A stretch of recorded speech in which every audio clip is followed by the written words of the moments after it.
Yo, what's up, dogs? Nyctopluvo, back again with the Nyctopluvo podcast, with your host, Nyctopluvo. Yeah, I said Nyctopluvo 10 times. Get over it. You can also call me Michael if you like. But anyway, if you're new here, this is a gaming podcast where I talk about games, and, every week I have a new guest on, and, this week, I have my good friend, Demi. Hi, how you doing? Hello. So I like to start off with every new guest with asking them, what's your gaming history? Where'd you start? What was, the first console you got, first games you were playing?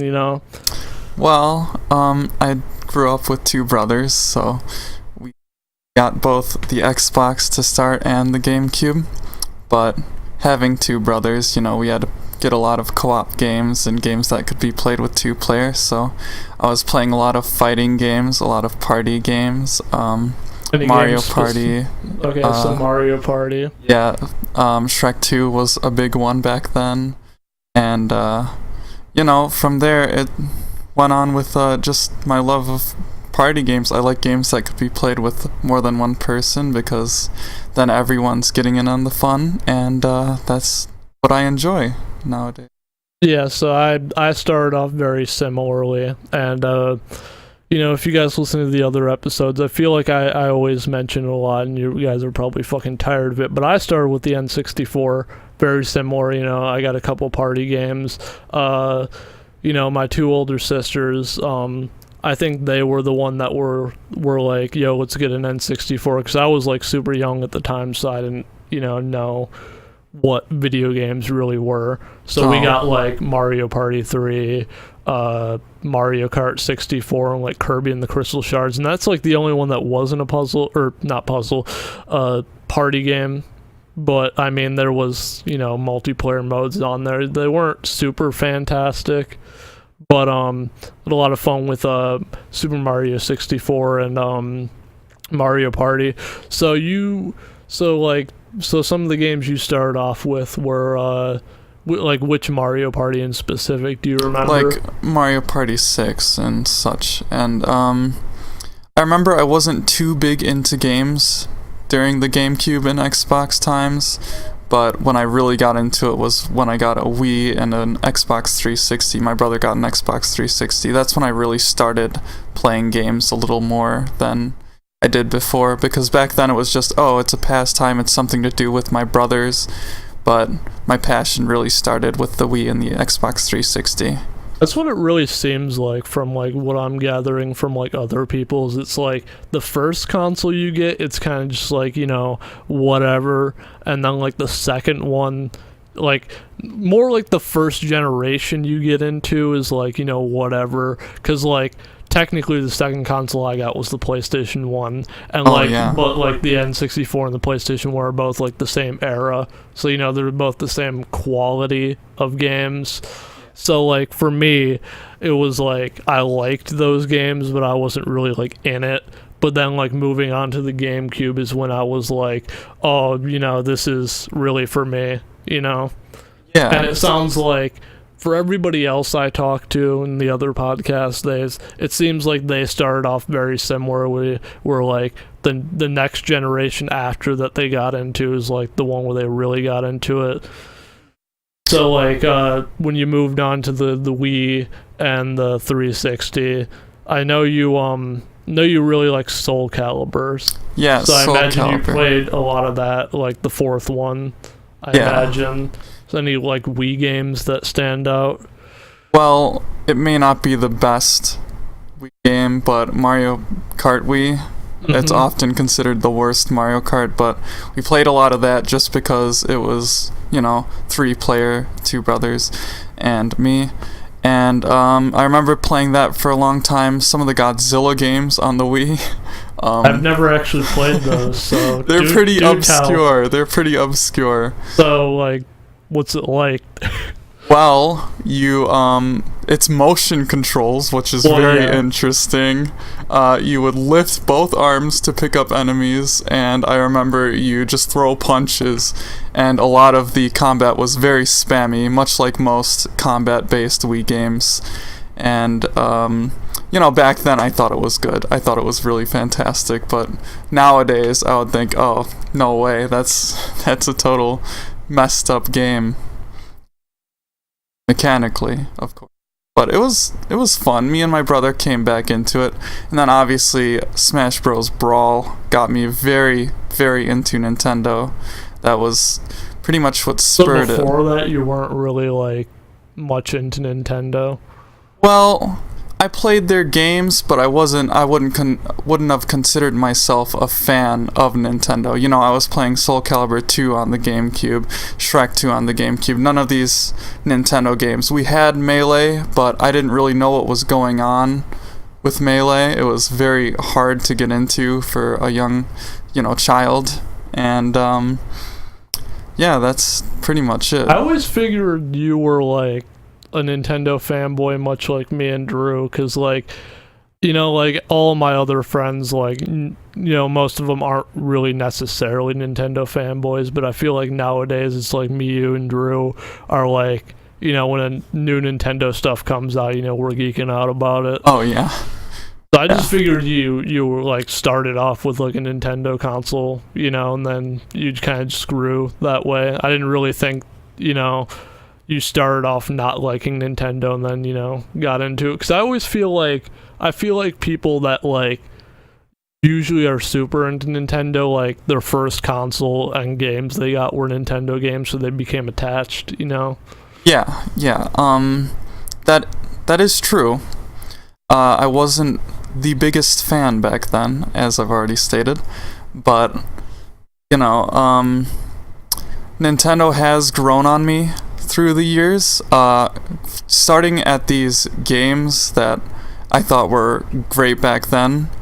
I probably wouldn't like them as much now as I do the Nintendo games. That's the wonderful thing, is that games in general have reintroduced me to these older consoles that I used to play now that I'm older, and I've really got a feel for them now, more mature, and I generally think a little bit better than I did as a child. So I have these higher opinions of games that deserved more praise than I gave them back then, because my attention span was very low back then, and games like Animal Crossing, that just struck me as boring, but now, I could spend hours and hours on that just because it's so calm and soothing. It's very fun in its own right, Yeah, and the nice thing about Nintendo games is, like, it's very hard to find a Nintendo game where you thought it was great back in the day, and then you go back and you're like, no, it's not. Yeah. Because they're all, like, of quality. Like, a lot of the games I look back where I'm like, oh, this game was so cool, and then I look back and I'm like, I don't know about that. They're, like, not Nintendo games, Yeah, and I've showed you a couple of them and asked your opinion, what you think of them. Like, we played Powerpuff Girls, which I bring up a lot on the N64, which if you want to win in that game, you can't play properly. You kind of just got to spam this one attack, and then it's like super easy, and it's just like a kind of just like it's like a fighting game, but it's not like super intense fighting game. It's like, like one of those ones where you run around a room and throw objects at each other and stuff and beat each other up. So that was like one game I remember that. I mean, I still think that game's not horrible, but no, it's not like bad. A lot of the games I'm thinking of right now that I'm like aren't as good as an adult that I thought were pretty cool as a kid. Like, aren't horrible games, but they're not fantastic. Like, another one was Devil Derby. Like, if you remember that one, yeah, it's kind of like a Mario Party like mini game, like top down racing. And I never noticed this as a kid because I wasn't really paying attention to it. But there's a very racist depiction of a black man, like as a basketball player, that you can play as. Yes. So that's going on in that game. Very true. Very true. And earlier today we did play Smurf Racers and Rayman Rush, two other like PlayStation 1 games that I had as a kid. And I will say I didn't appreciate Rayman Rush as much as a kid, but now as an adult I'm like, this is pretty good. Yeah, I thought it was very simple fun. You know, there's only two mechanics in the game. You can shoot and you could run, and that's it. But they add so much to the environment that you can interact with, like these switches to trap your enemy and change the direction they're going if they take a booster pad on the floor. And it's very tricky. I think it has a lot more potential than most racers. Yeah, but so for those of you who don't know, Rayman Rush is like a racing platformer. Like, you guys probably, I imagine most people know what Rayman is. And so this is kind of like a, I wouldn't necessarily call it full 3D, but it's like kind of like a platform race thing. Yeah. And, you know, basically the objective is, you know, be the first to like cross the finish line. The way we were playing is like we set up for 3 laps. You can do like 1 lap or like up to 5 laps. But like, you know, the nice thing about that game is it seemed like no matter like how like bad you messed up, it never seemed like you were super far behind the like guy in first place, because it's like one-on-one races. And then like we switched over to like Smurf Racers, which is like pretty much exactly a Mario Kart clone. And that game, if you get left in the dust, you get left in the dust, you're done. Yeah, in Rayman, it did a lot so that if you were behind, you could catch up, but in Smurf Racing, there was nothing you could do, pretty much. Unless the person in first made a huge mistake, you were pretty much done for. Yeah, so there was those games that I know that were like games I played as a kid that I like look back at it, I'm like, I don't know if they're that great. Not really thinking of anything else. Is there like any games you like went back and played that like as a kid you might have thought were cool, but then as an adult you're like, ooh, I don't know about this? Ooh, well, one of them was the Teen Titans game, actually. Oh, that really? game, yeah. I remember it being, it's not a bad game, again. It's good. But I remember it being very good. There's actually a video on my channel if you guys want to check it out. Oh, yeah. I did like a little kind of like, not really a review. It's more like kind of just like talking about the game. But basically that game is like, it's Teen Titans. It's kind of like, what would you say? It's like, not a beat 'em up, like. It's a 4-player brawler. That's the right word, brawler. It's a 4-player brawler, and you could play as all the Titans. It's a cool game. It's a cool concept, and it's. I see what you mean though. Like it's rougher on the edges. Oh yeah. I noticed there was a lot of parts to get stuck in. There was a lot of parts that seemed way too simple. The combat is very ordinary. Not a lot going for it, but in the sense that it is a brawler, it's a fine game. There's nothing great about it, but there's nothing inherently bad about it. It's just a good game. That's it. But, back when I was young and we rented games from Blockbuster, and that was one of the ones we rented, I thought it was like a godsend. It was a really fun game because we were really into DC animated shows and movies, and that was one of the big games that we enjoyed as kids. I remember we were playing that, and we were in this like construction zone area. I remember we got stuck for like way too long because like we went into like this area and we went up like an elevator into like a building, like kind of like a structure of a building that was like being built, like. Yeah. It was like and a building thing. So we were like up there, and like we like all the enemies were defeated, and like we had to do something to like get out and like move forward.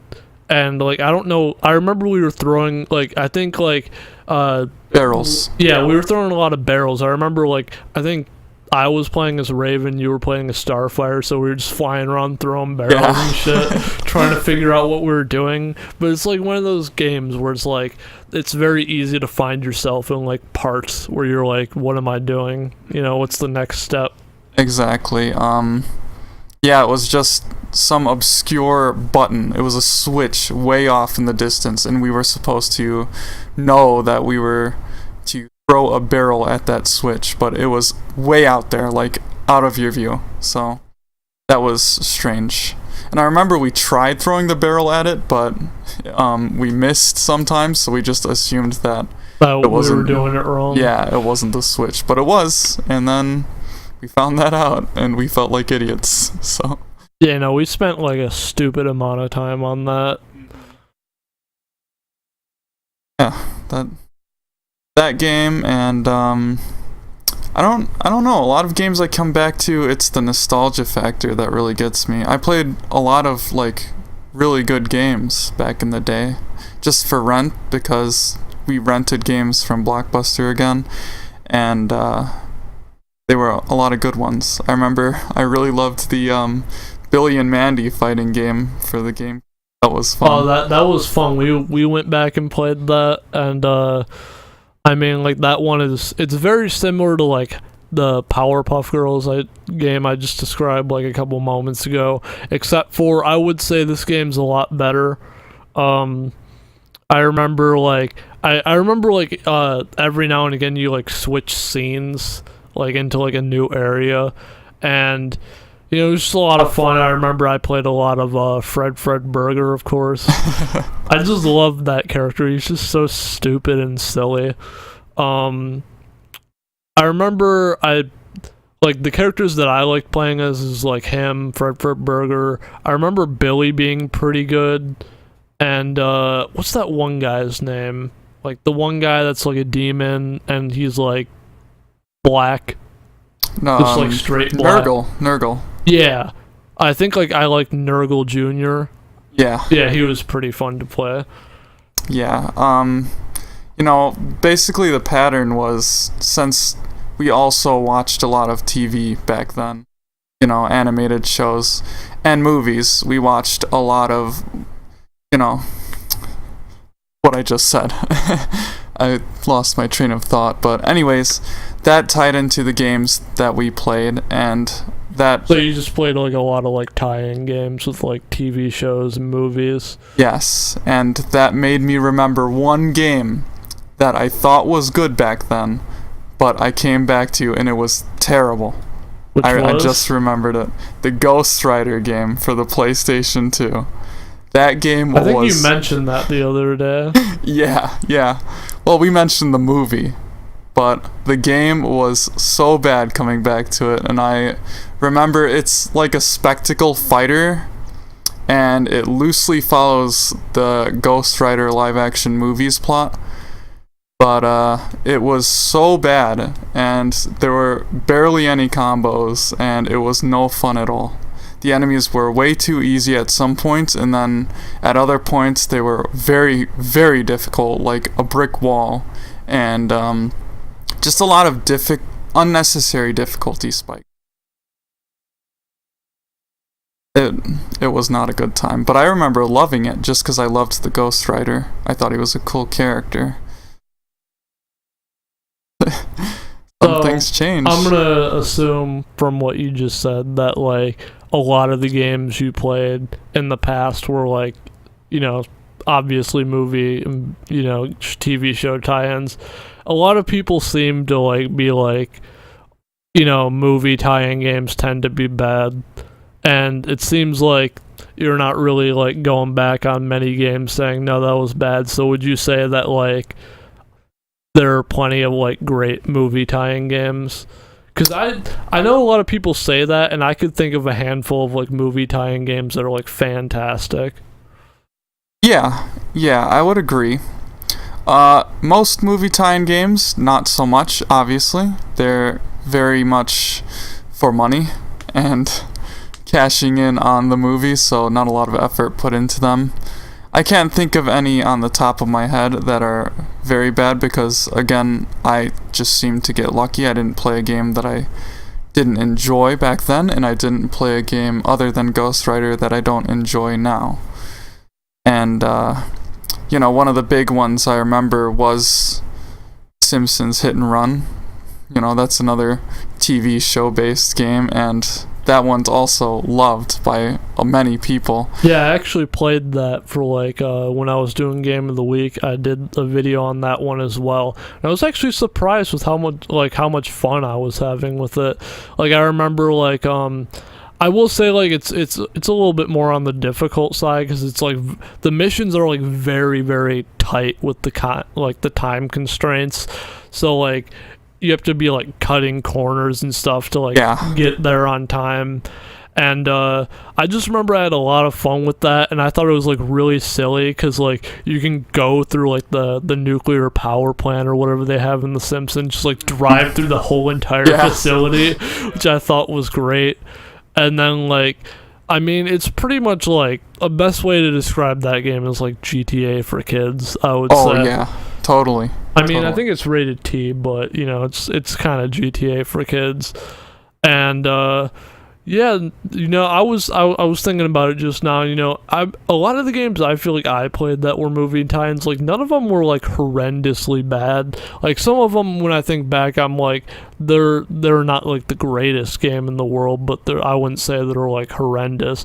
I was actually quite surprised recently because Drew bought a Bug's Life on the PlayStation 1, which I loved. I loved that game, but I thought that I was under the impression that I was the only one that thought that game was good, but he told me that like a lot of people online like say that game is like really good, and like I haven't played it in a while, and I was under the impression that would be the kind of game I go back and be like, oh, this game's not that good, and I probably will have to go back and play it, but like that game, I just, you know, I thought I was the only one that thought it was good. I actually thought for the longest time, I didn't think anybody thought like Toy Story 2, which is on the N64, and I believe it's on the PlayStation 1 as well. I didn't realize that game, like, same thing with that one. I didn't realize many people thought that game was good. And I remember Drew's sister mentioning at one point about how she loved that game. I was like, oh, me too, that game's great. Cool.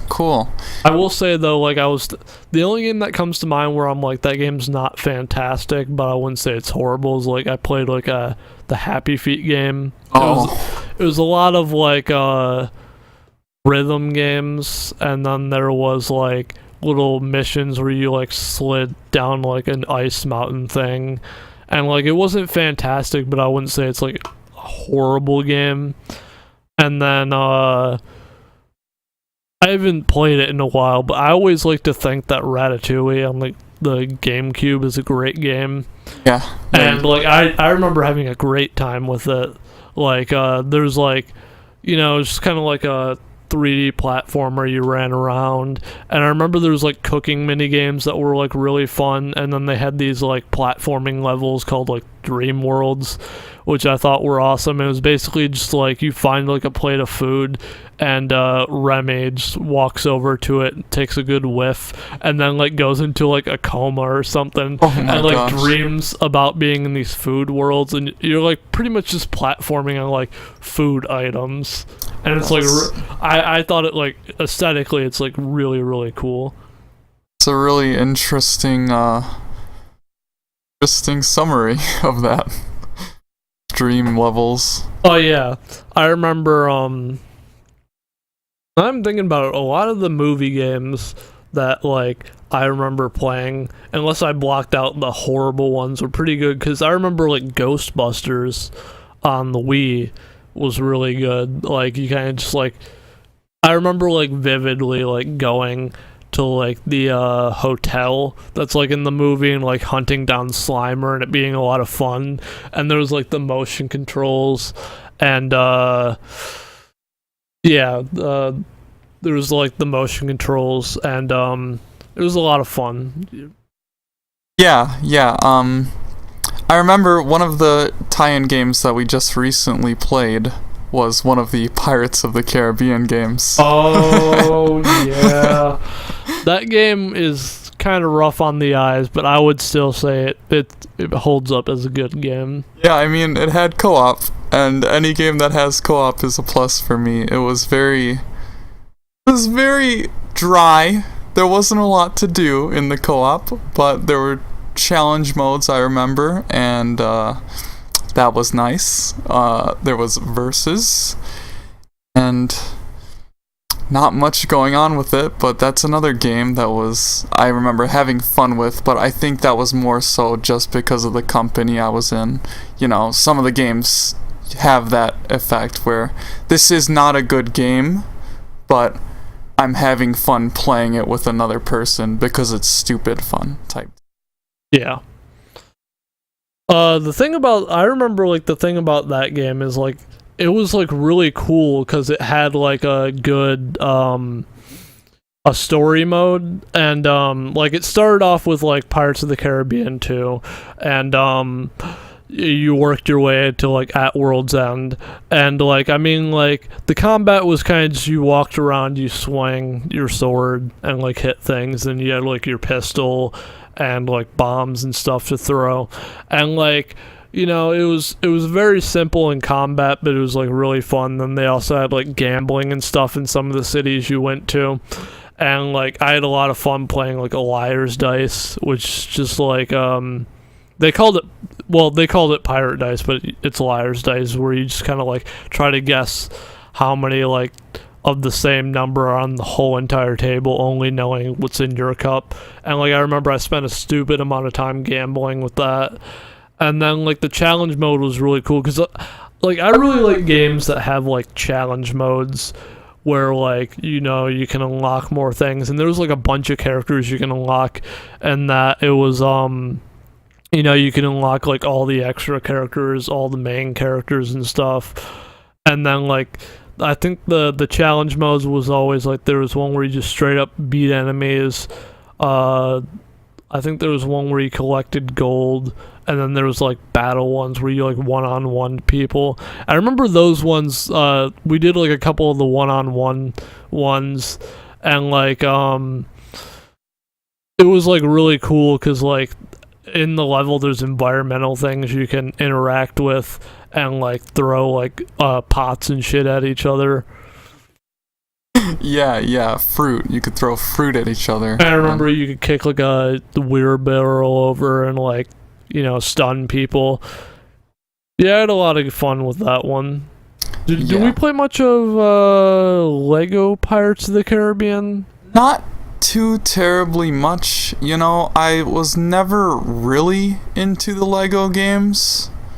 They were always very grindy in a way, where it was just a collectathon, and collectathons to me have never been interesting. You know, collecting all the studs, I think they're called. And you know, combat, none of the Lego games have very immersive combat to make up for it, or story. So well, I mean, they just go on the story on whatever, you know, the source material is. Yeah. But a lot of the fun to me is something that you don't have to go out of your way for. And for a bunch of the Lego games, you always have to go out of your way to destroy everything in order to get the studs that you need 100% the game. And that's not very fun to me. It never has been. But some of them were enjoyable. I liked the Lego Star Wars Lego games just because there were so many characters from the movies, and you know, it was cool to play as those characters and see their different move sets, how little they were, and that was cool. A lot of the Star Wars games were very neat. I enjoyed them. I really liked Star Wars Revenge of the Sith, the game. I thought that was cool. Yeah, don't know how this got into Star Wars. I kind of just trailed off there. Well, we were talking about Pirates of the Caribbean. I brought up Lego Pirates of the Caribbean, led to Legos games, Lego Star Wars, obviously, you know, being like the best Lego game, I would probably say. I really like Lego Pirates of the Caribbean. Lego Star Wars is obviously like everybody loves that one. Indiana Jones was pretty good, but I remember like when I first played those games, I didn't really see the Indiana Jones movies, so I didn't enjoy them as much as somebody who might have seen like the Indiana Jones movies, would. But they were still pretty enjoyable, and they had like I believe there was like a handful of Star Wars characters you can unlock, which was really interesting. Yeah, that's a strange but interesting. Lego games, I have a history with them, but again, I never really enjoyed them as much as other games. So I guess that could be considered another, movie tie-in type of game. The Lego games all tie into something. Except Bionicle. I liked the Bionicle games. I know I don't remember what shit was called, but there was one where it was over the shoulder and it was a shooter, and that was cool. It was different than the Lego games. And I remember it was a little dark. Like, I think I might have played that one too. I played one Bionicle game that I really liked. I forget what it is. There's one that's called Straight Up Bionicle. Yeah, that's not the one. Bionicle Heroes. That's the one. And I feel like the one I played was Heroes, and I remember it was a pretty dark game. And honestly, I don't remember much of it. I remember it being pretty cool. It was kind of just like a adventure game. You went around, you beat shit up, Yeah, you shot. Every character had a gun, and there were different guns for each character.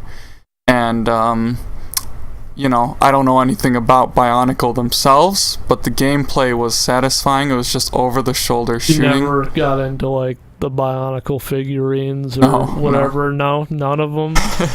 I had like a couple of them. I thought they were pretty cool. I had like I thought they were really cool. There's these like little spider ones, and you like push their back and they're like little things went like that. They're pinchers, and then there's a thing on their back which was like a little spinny top thing, and you could like rip that and then it'd fly off. I remember the only Bionicle I ever had were McDonald's Happy Meals Bionicles, and they were these little tiny guys, and they had I think they were discs on their back, and you could put them in their hands, and then you could pull one of their arms back, and they flicked it, and that was cool to me. I liked it. I wanted Bionicle, but it was always too expensive, so... Yeah, I remember they were always like really fun to just like you get them, then you have to like build them, and then you could have them beat the fuck out of each other. Yeah, Legos like that were always fun, but the Legos games kind of took the creation aspect out of it because most of them you just hold the O button or the B button to build something automatically, and that that was never intuitive to me. It was never fun. It was just mindless combat and collecting. So, with that said, did you ever get much into Minecraft? Because I always like considered Minecraft pretty much just like, like Legos pretty much, if you think about it really. That's true. Yeah, I was into Minecraft. Not as much into it now, but there was a period when I would play it just because friends had it. So it was something to do together, and gameplay, nothing's bad about that game. Gameplay is good, survival's fun, and the creative mode was cool. I liked building a lot of strange and cool creations. Yeah, I liked it. I mean, are you pretty passionate about it? Oh, am I passionate about Minecraft? It sounds like it. Do you know who you're talking to? I love Minecraft so much. Like, I lived and breathed Minecraft. Like, the thing that sucks is, like, I wasn't really, like, a PC gamer, not by, like, choice. Like, I just, like, I didn't really have the money to have a PC, and my parents didn't really ever invest in, like, computers that were good enough to run Minecraft. So, like, I got Minecraft on, like, a Windows XP computer or something like that. So it ran really shittily. but I couldn't, like, if I were to go onto an online match, it'd be like super fucking laggy and like awful and like unplayable. So like I'd just play like by myself, and then they announced that it was coming for Xbox. So like I got real fucking excited and pumped. And then when it did came, it was pretty much like, if you asked me like around the time when that came out what my favorite game is, odds are I would tell you it's probably Minecraft. Really? Yeah, like I used to like at that time I watched like the Yogs cast play Minecraft, fucking Captain Sparkles, the Minecraft Monday show. Like if you wanted to know how to craft something, I would tell you how to craft it, even though I'm fucking playing the Xbox version where I don't need to know how to craft something because there's the menu, you know. And that's then, pretty like, passionate. Yeah, and then like, you know, like it was to the point where like if anybody had any question, they'd be like, somebody would ask somebody and they'd be like, well, you're probably gonna want to ask this Michael guy. You know. And like, you know, I had a lot of fun with it. I built like, you know, a lot of, you know, structures and stuff. Like there was this world we built. It was like me and a couple other friends, and it was like we had like countries, and like it was pretty much like single player but like multiplayer, and it's like, all right, this is my area, this is your area, and whatever. So like we all built out our countries, and like everybody like built stuff, but like my like country was the most existing of a country. You know, there's like different towns and stuff, and like, you know, like different buildings in the towns. I made my like towns kind of like the towns in like Skyrim and Oblivion, you know, walls around it and everything, and like, you know, there's shops and everything like that. And then I had like 2 castles. I built one when I first started, and it was a pretty nice castle, but then I built like a more like cooler one later on. And you know, I just had like all this like, you know, all these cities and structures and stuff. And like when I wasn't playing, I was just thinking of like, what's next? Like what other structures can I build? How can I make this country feel more like, you know, a place, you know? Yeah. Did you do that in survival mode or creative survival mode? Oh my gosh, that must have taken some time. It sure did. Years upon years. And then like if I show you the mine shaft that I did to like get cobblestone, is this huge fucking empty room. Just, you know, stretches for miles. Like it's so far and wide that when you walk in initially, the render distance can't render like the whole entire room. Oh my gosh, that's crazy. And the nice thing too is like I did it at like a certain level, so like, you know, like I'd mine and I'd find like diamonds and stuff every now and again. So, you know, I was packing with those minerals and stuff. Oh yeah, the minerals. That's you ever awesome. get into it nearly that much? Never. Whenever I played with friends, I was usually the person who didn't take it too seriously. A lot of people around me. I mean, I was still there for shenanigans. Yeah. Like, that whole continent world was kind of like the end portion of like where I like Minecraft kind of just like slowly ended for me, was with that world. Like, but before that, like, you know, like for like a whole summer it was like me and like some other friends, and like we pretty much get on every day and like get in Minecraft, and like we'd make like worlds, and you know, everybody would build a house, and then we usually wouldn't build that many more structures, and there'd be a lot of, you know, dicking around. Yeah. Like at one point I remember like me and my other friend Donovan like mined underneath somebody else's house, and like we like broke the blocks underneath their bed, and we're like hiding underneath their bed and just like peeping in their room. I remember the one time I tried to take it seriously was with 2 friends, Joey and Ben, and I tried to make a little signpost of things that we needed to do, and one of those, it was at the point where, I don't know what it's called, I think it's the end was made. Mm-hmm. And I wanted to get to the end because I had never done that on survival mode, so that was one of the signposts. And we never ended up doing any of those things. I posted like 9 things, and they just wanted to build, so I was like, well, this is okay, but I could be having more fun doing anything other than this. So, I didn't take it too seriously after that, because I wasn't too interested in just, building and building and building. I wanted to get stuff done, and they were kind of stuck in the building and building and growing their house and such, just one giant house.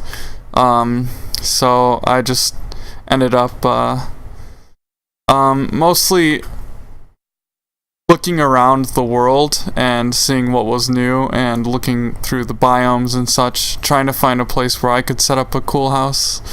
And I eventually found an island in the middle of like an ocean, and I ended up living there away from them, and just did my own thing while they did theirs. So, just the way I like to play those games is usually not how other people like to play them. I like to get things done, and so games where it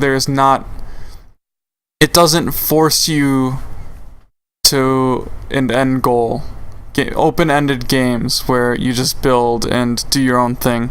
I was never really into those as much as other people. I like to have a goal, something to work towards, and that's what I wanted to do. But to each their own. I won't shun them or scold them for it. Yeah, Minecraft is very just much a game where it's like you make your own fun, and if you need a goal or something like that, and you can't really think of one, it's not the game for you. I always liked it because I like to create just environments, and then see what, dick around in them, do like games and stuff like that. Kind of thing. One of the things I did enjoy about Minecraft was, on the PC at least, the ability to make skins. I remember I would spend hours and hours on, miners need cool shoes and other skin websites, just making skins and posting them. And that was a lot of fun. I'm really into character creation. I like to express yourself. I like games that allow you to express yourself, rather, through your looks, than games that force you to be one character. I'll still play those games, but I like games that either have a variety of characters so that you pick someone, you can really get into, or games that allow you to create your own character. Those are really fun to me, because then if you don't like the character you are, how can you enjoy the game, is the way I see it. Character is one of the biggest parts of gameplay that I think is very important, other than, the gameplay itself, the fun factor, entertainment you get from it. Story, not as important as character to me, but story is pretty important. So that's a lot of what I did, was just creating skins for other people and for myself. I really liked the open-endedness of the character. I don't mean to cut it off right there, but usually at this point in the podcast, guys, I try to intro it into some games and stuff, kind of just wrap things up. So as I usually do, I pick out a couple songs for my guests, songs from games, particularly games they played. So basically what we're going to do here is I'm going to play a couple songs here, and Demi's going to try to guess, one, what game is the song from? 2, not really 2, it's like if you can name the game, great. If you can name when it plays in the game, that's even better. And if you can tell me, if you happen to know the name of the song, that's fantastic. Okay. Alright, so this first song I'm gonna play here, This song isn't a super memorable song, but I feel like you played this game enough, so you should know what this. Here we go.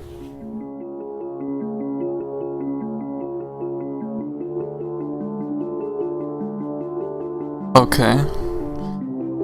I should say also that I'm not very good with memory, so this might be not so good in terms of score. I do believe you played quite a bit of this game. It sounds... This game isn't particularly known for having great music. I mean, there are good songs in this game, but I wouldn't say it's generally known for its great music. It's very spacey. It is.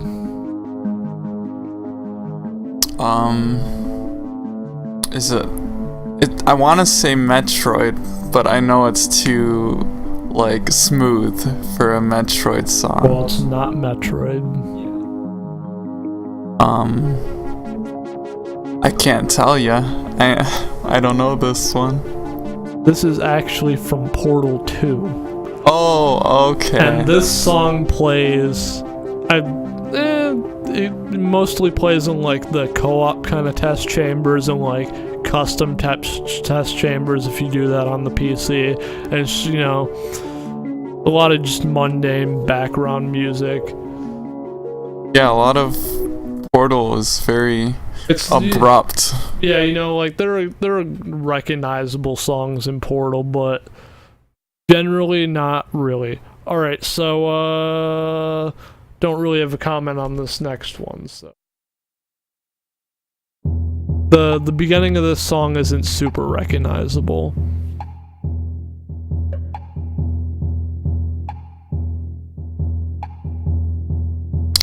Very drummy. There's a lot of drums. Ah, Pikmin. This is Pikmin. It sure is. Do you know when specifically this song plays? I believe it's when you're running around in the forest. I don't know specifically which level, but it's... Oh, wait. It might be the Versus menu theme. Well, that's close enough. It's not the menu theme, but this is the Versus multiplayer, just general music when you're playing. Okay, well, there's 1 point. Go. Alright, well, this next one... Ooh, this next one's fun. I actually really like this song, but I don't know if most people realize that this game has good music. So, without any further ado, you know, here we go!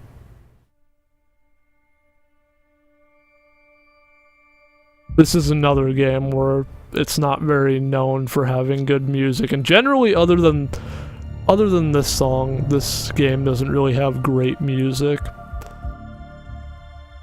Particularly really like this song. I mean, Portal had good music. Well, this game is not like Portal at all. When I say it doesn't have good music other than this song, it really doesn't.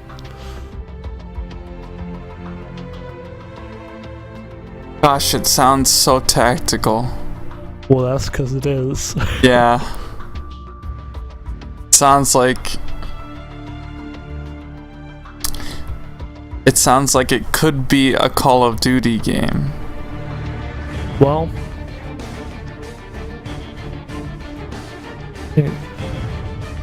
Is it a Call of Duty game? Nope.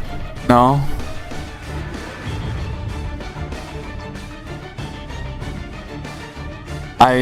I'm gonna say no to this one too, I don't know. This is from Splinter Cell Conviction. Oh, okay. Which I was actually surprised to hear that you liked that game, because I feel like nobody likes that game. I'm like, damn, I don't have anybody to play with. I liked it. Alright, so... Not really an intro to this song either, but here we go.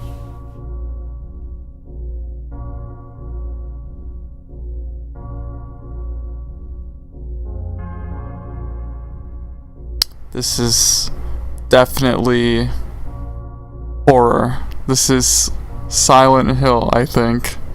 Yep, it's Silent Hill. Do you know when in Silent Hill it plays? Ah, shoot. Let me think. Let me try to remember.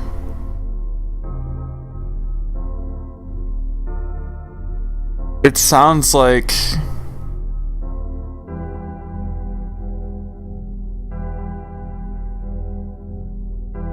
I can't put my finger on it, but it sounds like one of the safe room areas.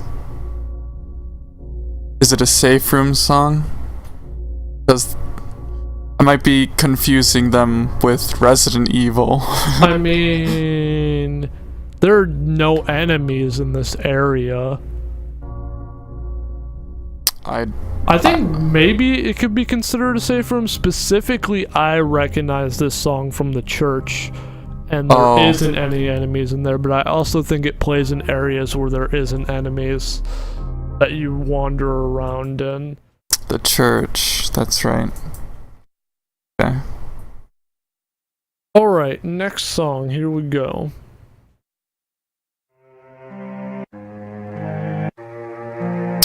Wow.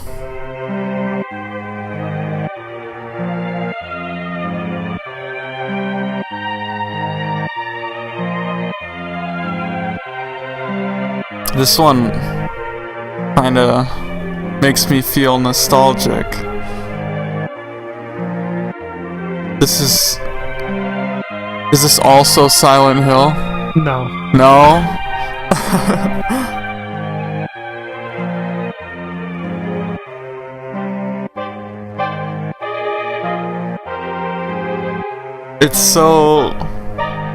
It's like tranquil, and all of these songs you know that I know, but I just can't remember what it's from, because my memory's so bad.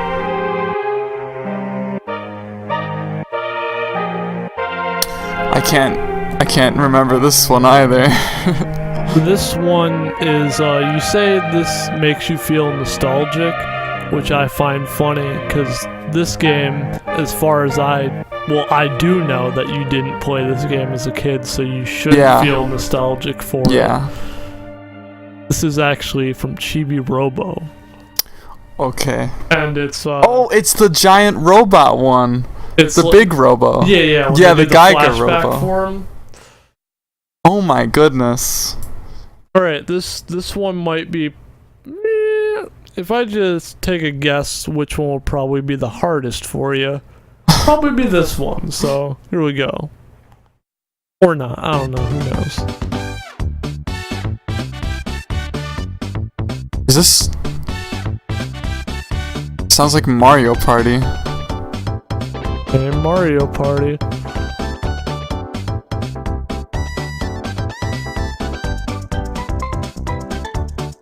It sounds like a racing game.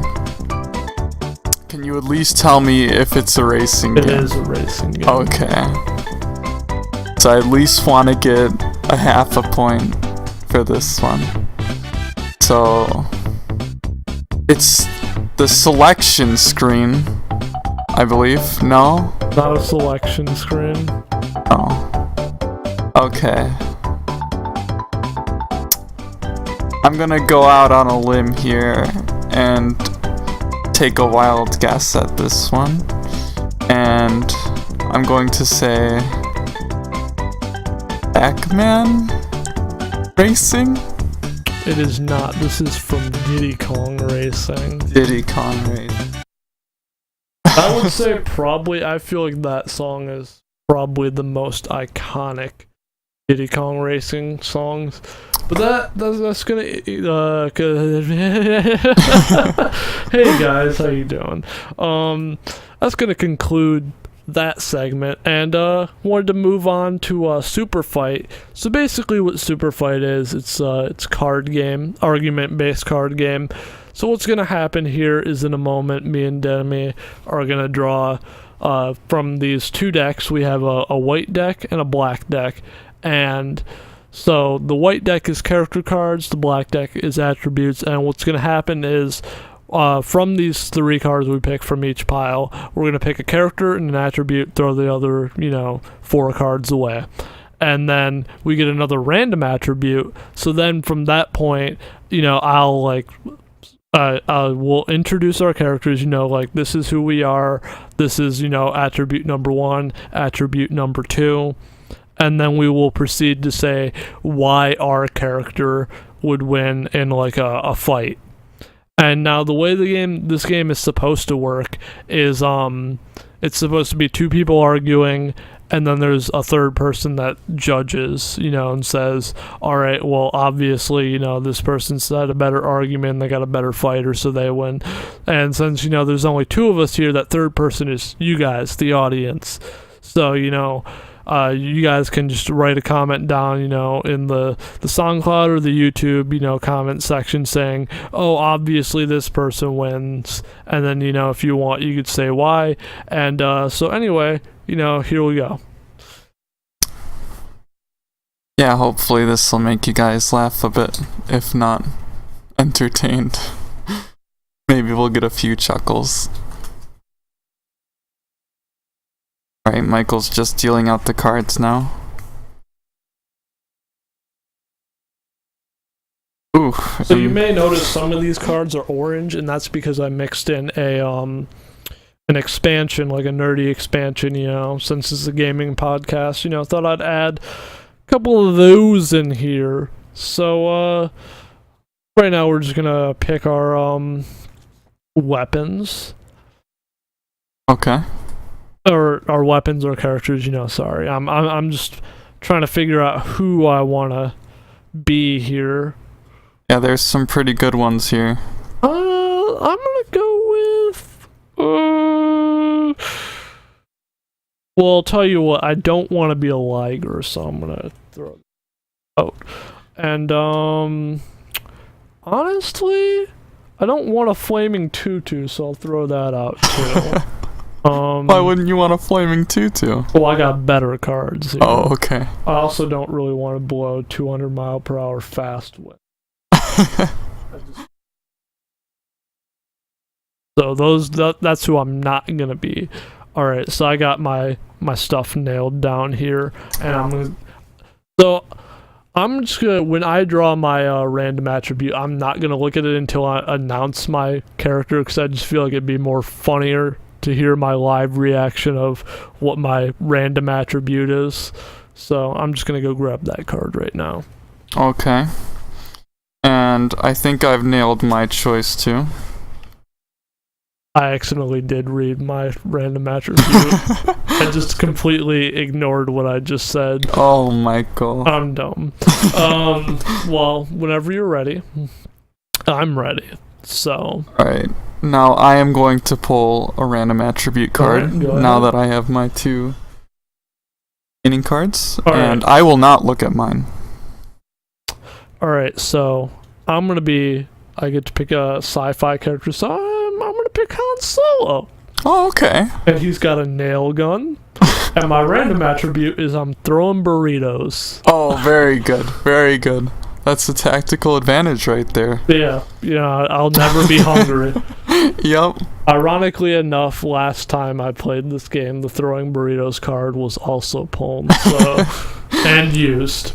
So I mean, they won't go hungry either. Who's he squaring up against? Well, he is squaring up against Link, who is also 6 inches tall, and he sprays neurotoxin as his ability.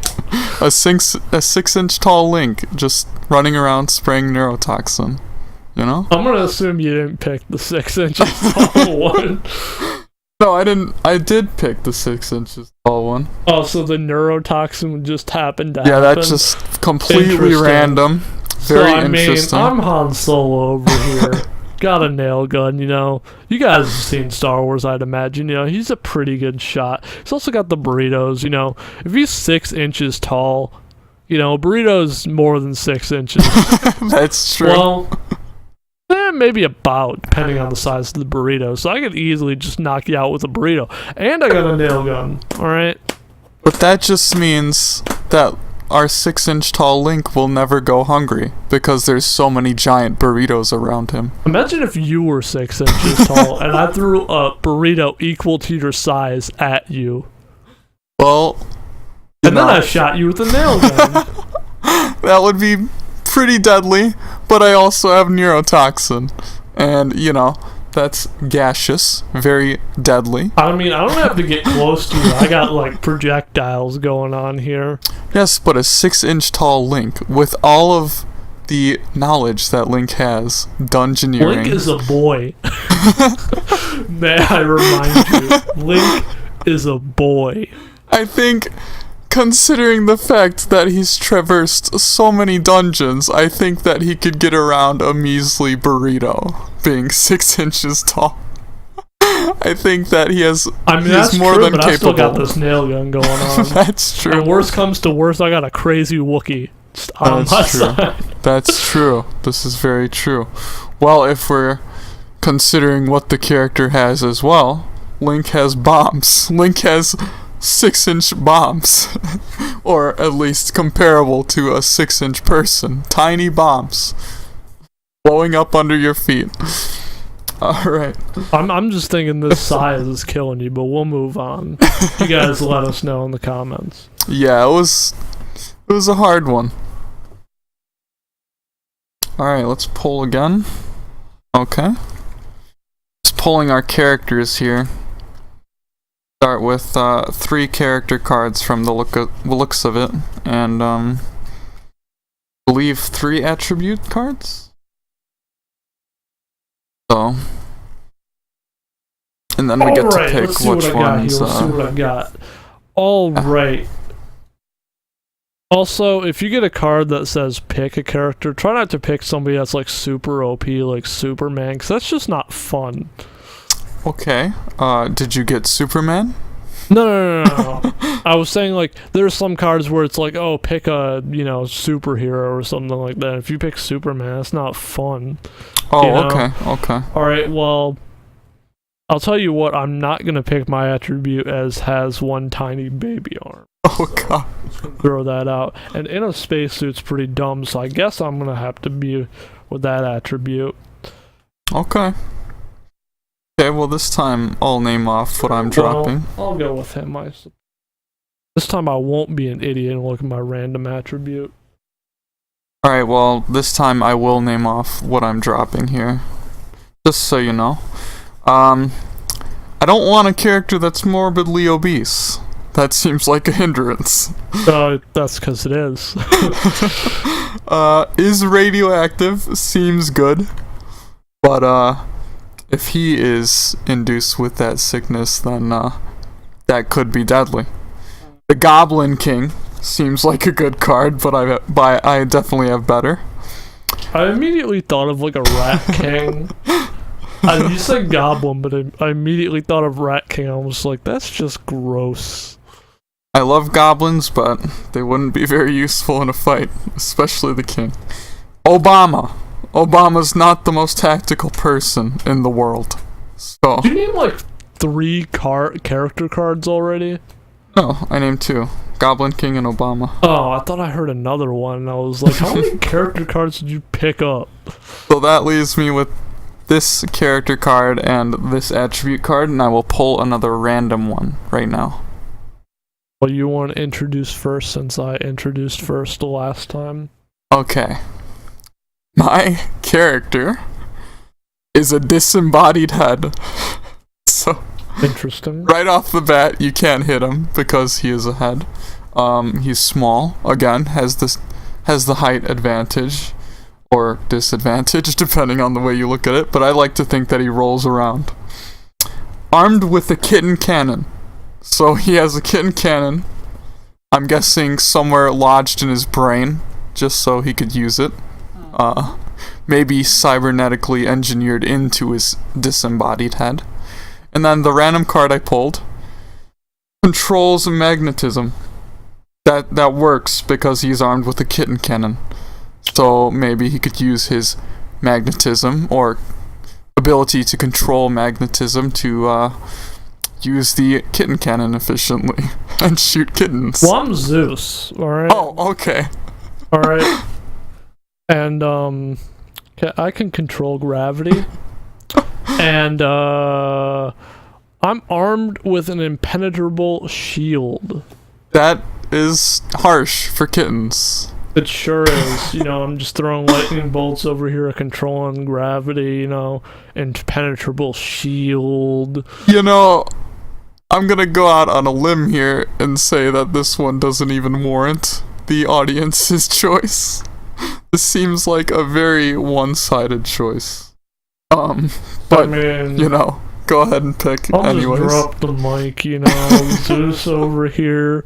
I don't really know fully what controlling magnetism entails, but I can control gravity, so I can, fucking... We're inside. It's over for you. You're getting smacked from ceiling to wall is all I'm saying. Well, if we're inside and if there's two metallic objects... Inside, we're gonna start flying and shit. Then our disembodied head friend can use said metal objects to, if you're between two metal objects, very heavy, just launch them together and you'll be squished. Could go through your shield's impenetrable. Well, okay. At least I may be able to propel myself with the force from the kitten cannon after launching it, because I am a disembodied head. I can use the recoil to launch myself away and hopefully get away from this Zeus who controls gravity and has an impenetrable shield. I don't know if I said who I definitely wasn't gonna be, but it was between picking a fantasy character, which nobody came to mind, so I was like, forget that, and Bowser. Bowser's amazing. He's pretty cool, but I was like, next to Zeus, come on, dog. Alright. Bowser, you're gonna get fucked up. That's all I'm saying. Alright, so here we go, guys. Final round. Final round. Number 3. Let's hope for something better.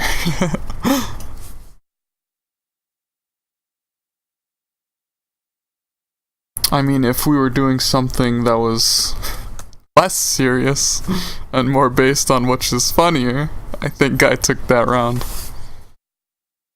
There is an expansion pack for this game that I do have, which I guess you're supposed to use in the event of a kind of a tie, and it's like random different like end goals, like, oh, who would be better in a hockey team, Oh, okay. So we could do that in the future. However, not today. Yes. Okay, you want to go first with your drops this time? Scissorhands, as much as I like that Edward boy, Edward Scissorhands, not gonna do that. Ken Stretch Like Garber is cool, but this other one is hilarious and awesome, so I'm not gonna do that. And, Leprechaun and Spartan, next to the... Yeah. No. Of course. Go right behind my other car. Okay. For mine, I am going to drop Femme Fatale. And for my other character, I will drop... Oddly enough, I will drop Wolverine. He seems like a powerful character, but my other character, I just like more, so... And then for my attributes to drop, I will, drop Is a Piñata, because that doesn't seem very useful. If you were to be a piñata, you're just asking to get beat. And then I will drop Can Change into a blank at will. And then it allows me to pick a character card from my hand. So I have one attribute and one character, and I will draw my mystery attribute now.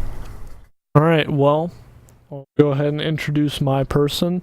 It says pick a video game character. You want to take a wild guess who I'm going to pick?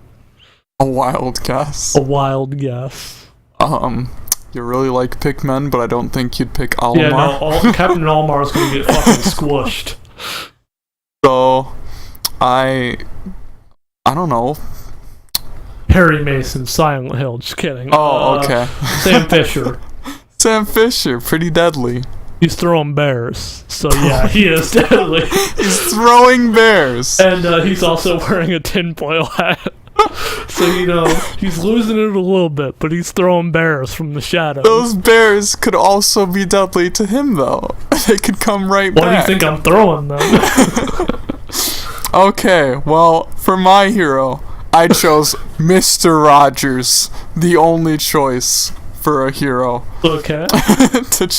Worthy of challenging Sam Fisher. And then he also has hands instead of feet, but that really doesn't matter because he's wearing cement shoes.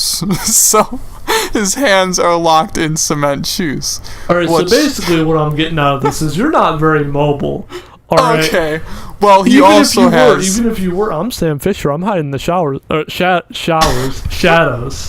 He also has pretty powerful weapons on his feet. Those cement shoes could be pretty lethal to a bear. Yeah, if you can lift them. You're gonna be too busy trying to run away from these bears, but you can't. Well, they're more like cement gloves because he has hands for feet. I just want you to imagine this for a minute. First of all, imagine a man strong enough to throw a bear. Second of all, imagine how mad that bear is that he just got thrown. Alright, he's fighting everything around him. I mean, the tinfoil hat, it's a style choice. It's a style choice. I mean, it might insinuate that he's a little bit crazy, but if somebody's throwing bears, you know already. Well, you don't need to see the hat. Tin is reflective, though. So if I was to shine a light in any direction of the shadows, I might catch you running around with your giant bears. And I might be able to, however slow I am, get over there, maybe catch you by surprise or take you off guard because I am Mr. Rogers. I have a way with speech. Shoes. Yes. I can tell you a little story. How heavy that would be? How hard that would be to move? I would buy time. I would tell you a little story about my little city and all the children. Bears thrown at you. I'm a childhood hero. You don't know if Sam Fisher watched Mr. Rogers back in the day. Maybe it doesn't matter, alright? He's fighting for his life. He's throwing bears. He might be awestruck, and I might take him off guard, and then bam, step on your toes with my cement shoes, and then I have you where I want you. You couldn't move those cement shoes. I'll throw a bear at you. My whole entire argument this whole time is just like, alright, you're like, alright, I'm gonna do this, and I was like, yeah, well, I'll throw a bear at you, motherfucker. By then, the bear would be so close to both of us that it might maul us both. So at least it might be a tie. But again, it's up to you guys. Only trust a bear, as far as you can throw it. Well, I think our arguments are made. So, alright, I think we put up pretty good arguments, pretty good fights all around. Good, very good heroes. A disembodied head, a 6-inch Link, and Mr. Rogers with cement shoes and hands for feet. So I don't remember all mines. I just remember, Sam throwing bears, and then I had Zeus being OP as fucking impenetrable shield. Yes. I don't remember who I had before that. Not check. I mean, I could. I don't remember what his attribute was. It was Han Solo with like a nail the burritos. Gun, throwing burritos at that little Link boy. Yes, your characters love to throw things, don't they? Thunderbolts, burritos, and bears. Very interesting. To be fair, Zeus is the only one that was throwing things because he's Zeus. Everybody else just got an attribute where they were throwing. Well, I picked the throwing bears one, so throwing burritos one just happened. Just happened along the way. Yes. Well, I mean, if it was power, obviously there would be one winner. But if we're grading them overall, I think it's a pretty tough challenge. I think they're both good choices. Oh yeah, for sure. Well, yeah, anyway, I enjoyed guys, playing that. Thank you so much for watching. Hope you enjoyed listening. We'll have to have you on another time, Demi. Good to be on. It was good to be on. And I'm just been trying to get everybody, all my friends on it at least once, and then I'll cycle through people a second time. So yeah, you guys, if you guys are new listeners, you could always check me out on YouTube. I do videos on there. By the time this is up, there should probably be like a new recent games pickups, and there's time splitters going on. But anyway, thank you guys so much for listening, and we'll see you next time. Bye bye. Bye.